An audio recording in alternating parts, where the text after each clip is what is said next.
देता है।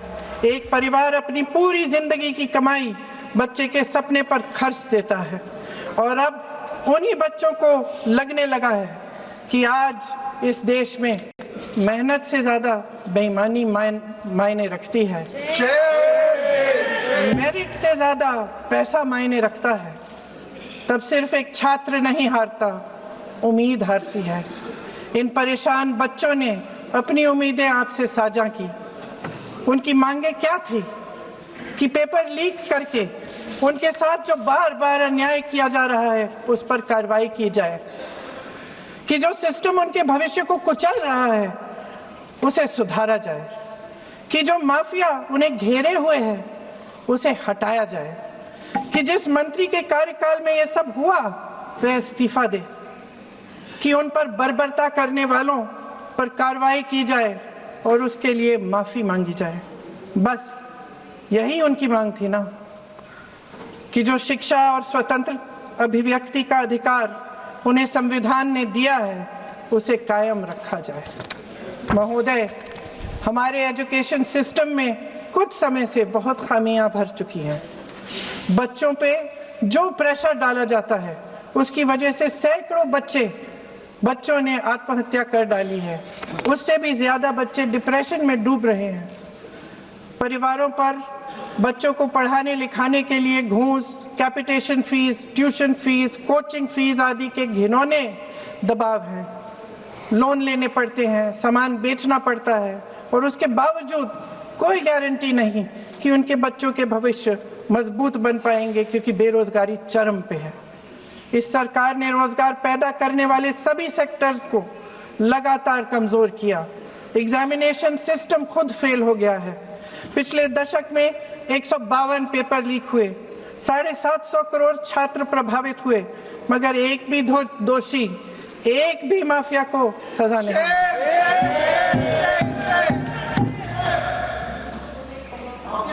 हमारे एजुकेशन में आरएसएस के प्रचारकों को भर भर कर उसे खोखला बना दिया है। जबरदस्ती एनटीए बनवाकर सिस्टम का केंद्रीकरण करके उसे और भी उलझा दिया। देश के कुल बजट में, हाँ जी जबरदस्ती, आपने अभी अभी सुना तमिलनाडु के हमारे साथी क्या कह रहे थे। देश के कुल बजट में एजुकेशन बजट की हिस्सेदारी हर साल बढ़ाने की बजाय घटती जा रही है। 1.4 लाख करोड़ रुपया का पूरा बजट एजुकेशन बजट है और 1.32 लाख करोड़ सिर्फ नीट देने वाले 22 लाख बच्चों के परिवारों से हर साल खींचा जाता है। एक और शर्मनाक आंकड़ा भी है। 1.4 लाख करोड़ रुपया हमारा पूरा एजुकेशन बजट और 16 लाख करोड़ रुपए जो मौजूदा सरकार ने बड़े उद्योगपतियों के लोन माफ किए हैं। सोचिए कि इस सरकार की प्राथमिकताएं क्या है। सच ये है अध्यक्ष महोदय कि जिस तरह अस्पताल में उस छात्रा की मां का विश्वास पूरे सिस्टम से हट गया है, उसी तरह देश के युवाओं का भरोसा इस पूरे सिस्टम से टूट चुका है।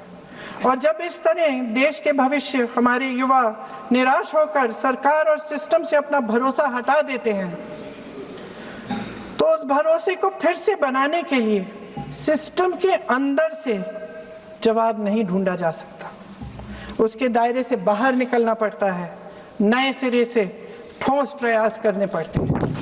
अफसोस की बात यह है अध्यक्ष महोदय कि इतना हो जाने के बाद भी आदरणीय प्रधानमंत्री महोदय जी और उनके साथी इस सच्चाई को समझ नहीं पा रहे हैं। वे अभी भी ये सोच रहे हैं कि पीआर, नैरेटिव चेंज और पालतू मीडिया के सहारे एक बार फिर उनकी नैया पार हो जाएगी। परसों शिक्षा मंत्री जी ने शर्मनाक परिस्थितियों में अपना इस्तीफा दिया और कल यहीं मकर द्वार पर मेरे सत्ता पक्ष के सांसदों ने जिंदाबाद के नारे चिल्लाते हुए उनका संसद में ऐसे स्वागत किया जैसे मानो कोई सुपरस्टार पहुंच गए हैं। विडंबना देखिए महोदय, जब भूतपूर्व शिक्षा मंत्री को मुकुट पहनाया जा रहा था स्वागत हो रहा था उनका, तब महाराष्ट्र में एक परिवार पेपर लीक पीड़ित अपनी बेटी की आत्महत्या का शोक मना रहा था। आपकी सरकार ने देश के करोड़ों छात्रों को क्या संदेश दिया? आपको किस बात का गौरव है, किस बात का अभिमान है? ये कौन सा अहंकार है? जहां आंखों में शर्म होनी चाहिए वहां बेशर्मी और स्वागत के नगाड़े बजाए रह रहे हैं।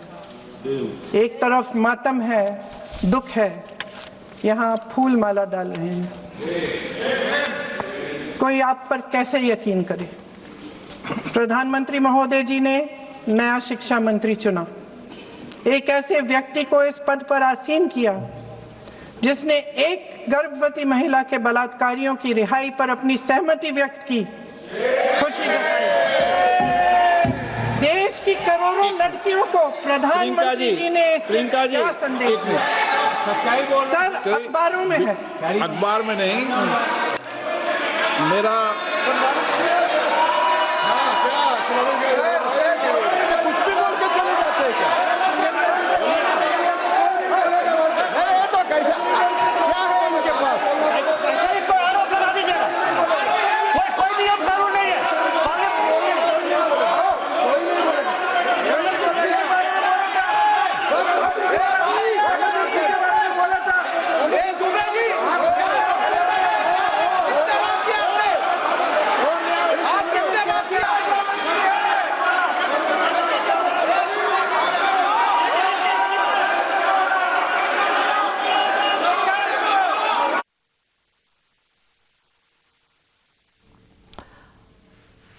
तो आप देख पा रहे थे कि किस तरीके से नए बिल पर बहस चल रही है और एक एक कर जो विपक्षी सांसद हैं अपने वक्तव्य दे रहे हैं और बता रहे हैं कि आखिर सरकार जो नीतियां सामने लेकर आ रही हैं उनका क्या कहना है। हालांकि सभापति दोनों ही पक्षों को बिल्कुल संतुलित लेकर इस सदन को चल रहे हैं। तो बीच में उनके वहां से भी टोका टोकी पहले भी हुए, हमारे यहाँ से भी हुए थे। अभी हम लोग तो शांति से सुन रहे हैं, लेकिन जो अभी अभी हमारे वर्तमान नए शिक्षा मंत्री को जो उन्होंने टिप्पणी की, कैरेक्टर असैसिनेशन है एक तरीके से संसद में, और इस तरीके के भाषा हम उम्मीद नहीं करते हैं। मैं इसमें प्रहलाद जोशी जी ने भी खुद कहा है, एक तो उन्होंने प्रियंका जी ने जो गलत बात कही है रिकॉर्ड पे, उसको रिकॉर्ड से हटा दिया जाए। दूसरा इस तरह का भाषा का इस्तेमाल ना करें।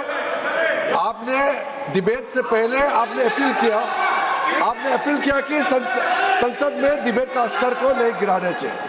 उनके पार्टी के वो सीनियर लीडर है, वो पहली बार चुन के आए हैं, मगर उनके पार्टी में सीनियर है, जिम्मेदारी के साथ बोलना चाहिए। अगर पूरा ऑथेंटिकेट नहीं कर सकते हैं तो मैं ये मानता हूं कि उनको क्षमा मांगना चाहिए सदन से।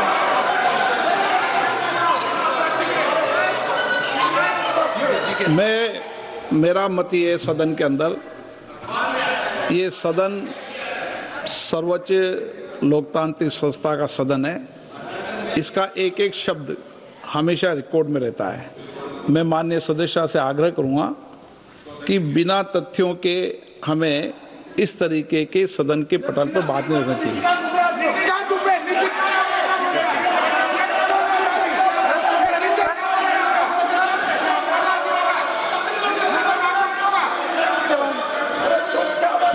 ये तो डिलीट कर दिया, लेकिन आगे भी वो भी डिलीट करा सर। ये तो निशिकांत बोलता, वो भी ये सीधे क्या बोल रहा था, सर जो प्रहलाद जोशी जी ने बिल्किस बानो के बलात्कारियों की रिहाई पर जो बयान दिए, उसका प्रमाण मैं आपको दे दूंगी, मैं भेज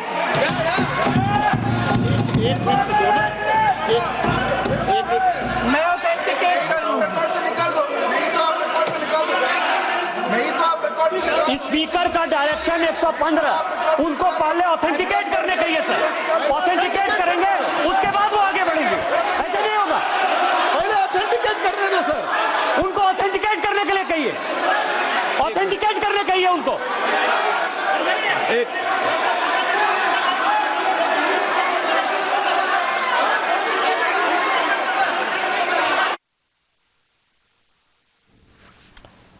तो बात चल रही थी खासकर छात्रों के भविष्य को लेकर, सरकार की मंशा को लेकर, और उस पर कई तरह के गतिरोध हैं, कई तरह के सवाल हैं, खासकर मतों में भेद है और विपक्ष एक एक कर उन बिंदुओं पर प्रकाश डाल रहा है। लेकिन इस बीच में प्रियंका गांधी की तरफ से बोला गया एक बयान जो कहीं ना कहीं सत्ता पक्ष को नागवार गुजरा, और अब सत्ता पक्ष का कहना है कि अब उस पर जो चर्चा होगी तो तरीके से होगी और कुछ भी सदन के भीतर कोई भी टिप्पणी करने से बचना चाहिए, क्योंकि सारी जो कार्रवाई है उनको वो रिकॉर्ड में होती है। मैं एक विषय बता दूं, एक मिनट बताऊं।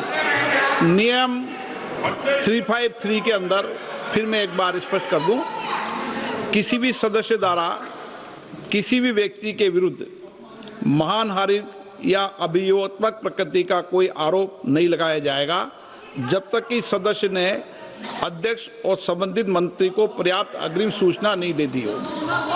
यह व्यवस्था है।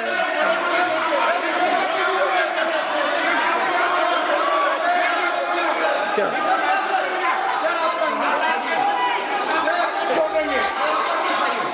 House, ma'am, the same house. Honorable Shrikant Dubey told, still that is in the record about Indira Gandhi ji. Still that in the record. Still that in the record. Sir, you are not removed, sir. बोलो, आप भी बोल लो।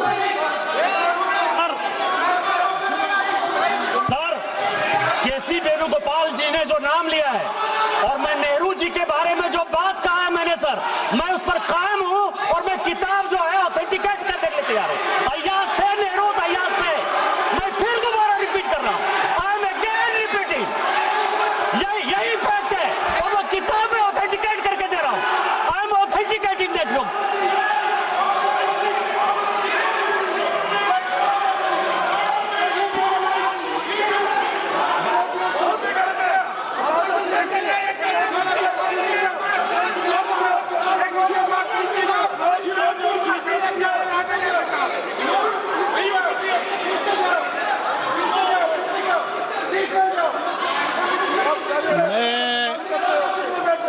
मैं जब आसन पर होता हूं, जो मैं व्यवस्था देता हूं, चाहे सत्ता पक्ष हो या प्रतिपक्ष हो, मैं समान व्यवस्था देता हूं। मैं जब आसन पर होता हूं,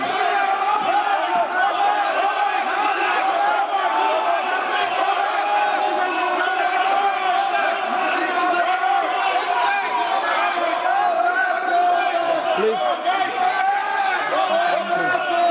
बोलने दो, आप उनको बोलने दें, उनको बोलने दें। नो, अरे आप उनको नहीं बोलने देना चाहते? चलिए 114 प्लीज चाहिए। सर प्रियंका जी को ऑथेंटिक करना चाहिए, ऑथेंटिकेट करना चाहिए, और जो मिस इन्फॉर्मेशन कर रहे हैं, नहीं तो मिस इन्फॉर्मेशन के लिए कार्रवाई करना चाहिए। सर एक कुछ भी बोल के चल सकते हैं क्या? और procedure for the minister the correcting the mistake 114 में अगर वो आपने जो रूल का जिक्र किया 353 में, मुझे कोई नोटिस नहीं दिया है, मैं इधर प्रेजेंट हूँ, और मैंने ऐसे कैसे बिना ऑथेंटिकेशन बोल सकते हैं मुझे बिना नोटिस दिए हुए? इसलिए मैं इसको खंडन करता हूँ और उसको एक्सपेल करना चाहिए और उनको माफी मांगना चाहिए।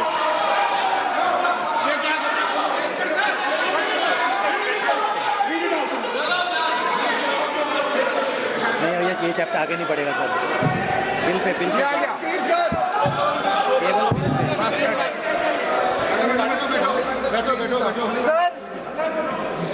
Sir, here is a newspaper माननीय article. सदस्य, Sir, पूरा बुक ही लेके आए आपने बुक ही लेके आ सकता है। sir, written by a respected माननीय journalist. सदस्य, I will authenticate using this, sir. आप माननीय सदस्य प्लीज इसको छोड़ दें।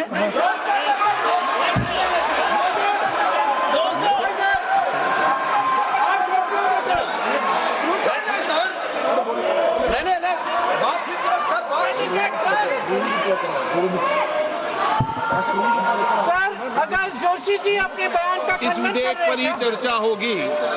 आप इस बयान का खंडन कर रहे हैं क्या नहीं, जोशी जी? माननीय से पूछिएगा। सदस्य, मैं आपसे फिर आग्रह कर रहा हूं इस सदन में इस विधेयक पर ही चर्चा होगी, फिर भी नो,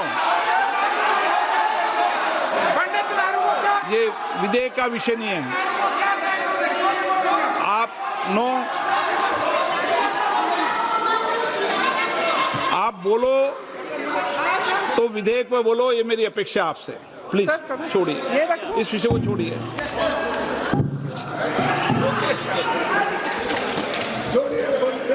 आज हम सदन पटल पर एक ऐसे विधेयक में संशोधन पर डिबेट कर रहे हैं जो 2024 में पारित हो चुका था, और इसमें मुख्य संशोधन यही है कि पेपर लीक के अन्य अपराधों के लिए सजा बढ़ाई जाएगी।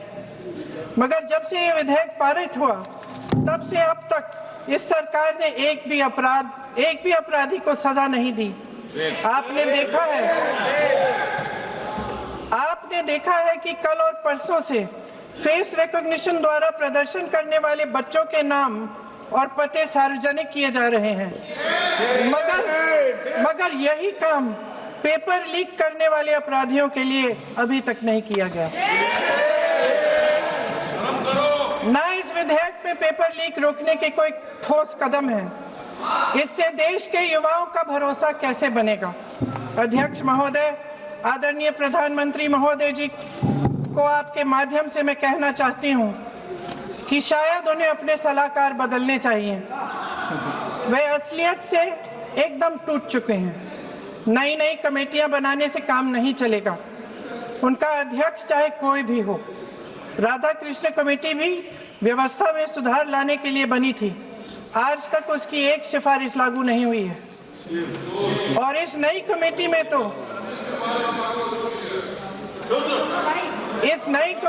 तो एक एक्स-आईबी चीफ, फिर चिल्लाएंगे, एक एक्स-आईबी चीफ, एक आईटी कंपनी के मालिक और एक गौमूत्र के विशेषज्ञ भी हैं।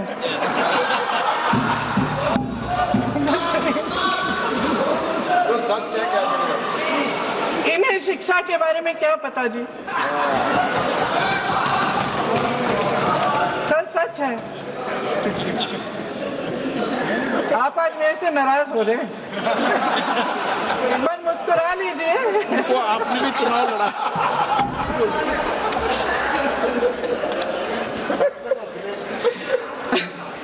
सर, फास्ट ट्रैक कोर्ट्स का रिकॉर्ड पहले से ही बहुत खराब है। वैसे भी कल की सुनवाई में सीबीआई का वकील पेश ही नहीं हुआ। संसद में विपक्ष को दोषी ठहराने से, खोखले राजनीतिक खेल खेलने से काम नहीं चलेगा। आप जेन जी का भरोसा वापस जीतना चाहते हैं तो नए एंगल से, अपने फोन से नए वीडियो बनाने से नहीं होगा।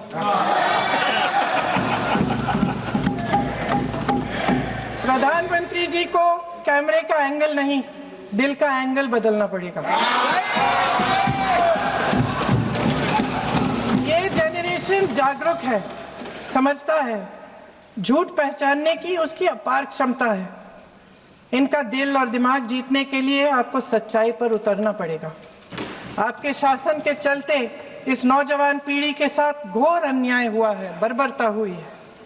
इस सच्चाई को स्वीकार करिए। अपनी जिम्मेदारी से पीछे हटने से काम नहीं चलेगा।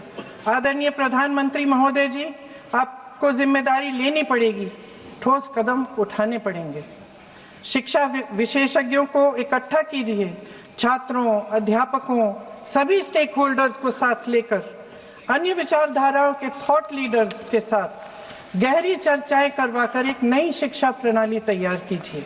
मौजूदा नेशनल एजुकेशन पॉलिसी में 8 महीने तो एग्जाम चलते हैं, अध्यापकों को पढ़ाने का समय नहीं मिलता। सिर्फ आरएसएस के लोगों से भरने की बजाय सिस्टम को शिक्षित, एजुकेटेड, उन्नत और उदार दृष्टिकोण के लोगों से भी भरिए, जिनकी योग्यता सिर्फ उनकी विचारधारा न हो। रोजगार पैदा करने के सख्त कदम उठाइए, इस पर फोकस करिए।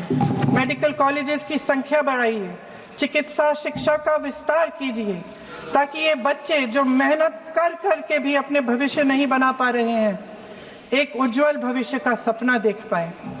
अध्यक्ष महोदय, छात्रों को सड़क से हटाया जा सकता है, लेकिन उनके सवालों को नहीं।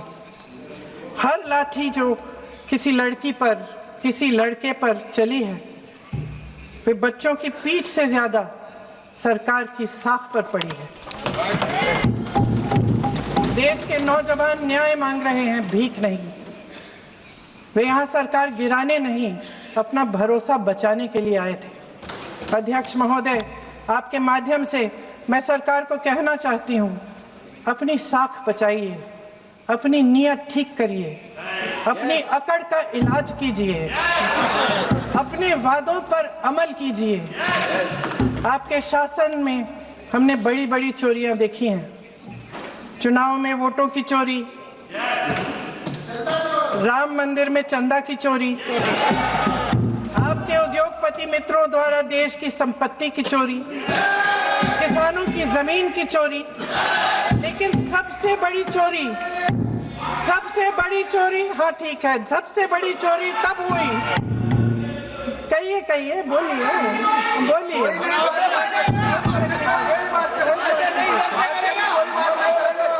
सुन लीजिए, शांति से सुन लीजिए, शांति से सुन लीजिए। आपको मौका मिलेगा, आप जितनी भी चोरियों की बात करना चाहते हैं आप कर लीजिए, अभी मेरा समय है।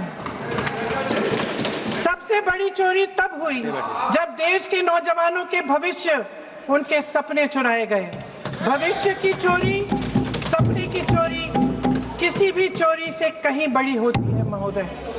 अगर देश का युवा निराश हो जाए, अगर देश का युवा निराश हो गया, उसकी उम्मीद टूट गई, तो सबसे बड़ी हार भारत की हार होगी।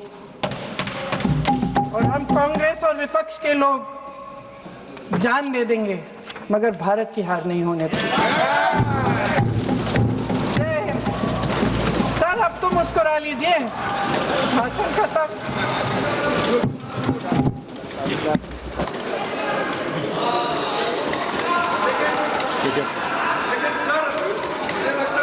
जी ने राहुल गांधी जी का स्पीच का चोरी कर लिया है, वो पूरा ड्रामा